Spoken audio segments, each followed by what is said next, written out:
On appelle souvent le Roméo et Juliette chinois. Mais cette histoire est bien plus tragique. Une jeune femme en robe de mariée qui saute dans une tombe en pleine tempête. Et puis, deux papillons qui s'envolent dans le ciel. Derrière cette image presque magique se cache l'une des plus grandes légendes d'amour de toute la Chine.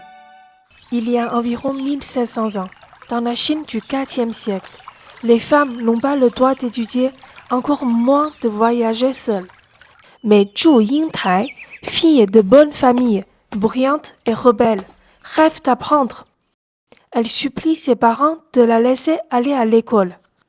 Ils finissent par accepter à deux conditions, qu'elle se fasse passer pour un garçon et qu'elle rentre immédiatement si ses parents le lui demandent.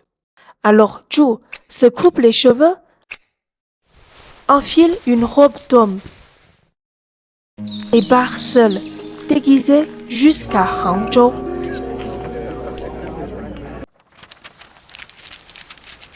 Là, elle rencontre Liang Shanbo, un étudiant studieux, honnête, un peu naïf, mais au cœur immense.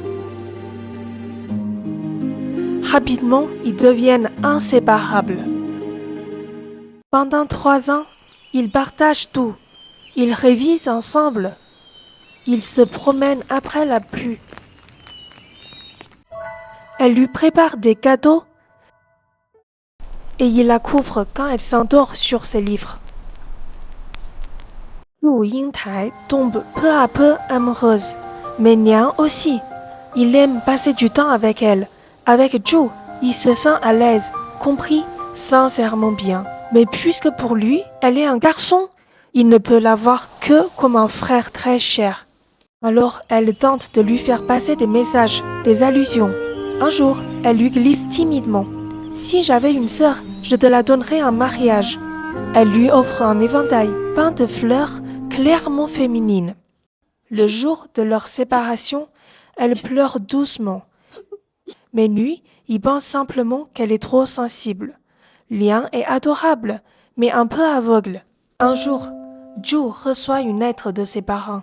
Il lui demande de rentrer car des fiançailles sont en discussion. Avant de partir, elle dit à Liang: « Viens me rendre visite, s'il te plaît. J'ai une surprise pour toi. » Elle espère qu'il comprendra enfin. Des mois plus tard, Liang arrive chez Zhu. Il se rend compte que la famille de Zhu est bien plus riche que ce qu'il pensait.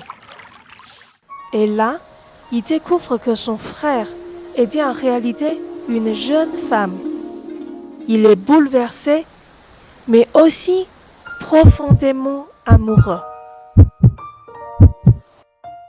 Liang va aussitôt voir les parents de Zhu pour demander sa main. Mais il n'est ni riche ni noble. « Tu n'as ni titre, ni terre. Tu crois vraiment mériter notre fille ?» Les parents le rejettent avec mépris. En fait, ils ont déjà promis Zhu à Ma Wencai, un homme d'une famille riche et influente. Liang quitte la maison, humilié, le cœur en miettes. Il rentre chez lui, brisé. On dit qu'il ne mange plus et qu'il ne parle plus.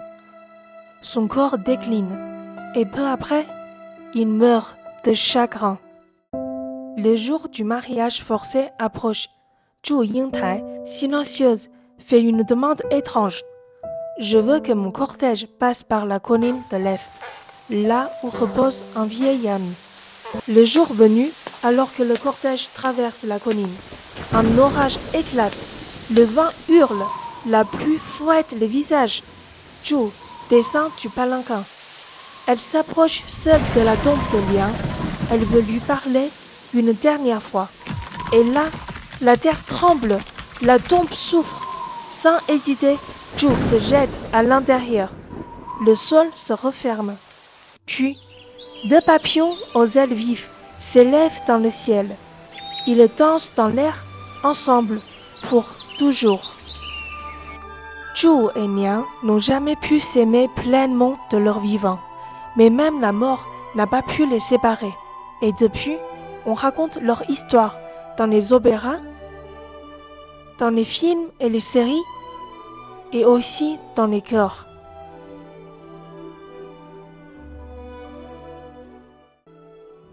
Et toi, tu crois à l'amour impossible? Tu as déjà aimé quelqu'un en silence? Raconte-moi ton histoire en commentaire. Et si tu veux découvrir d'autres légendes chinoises, abonne-toi à Murmure du Dragon. À la prochaine!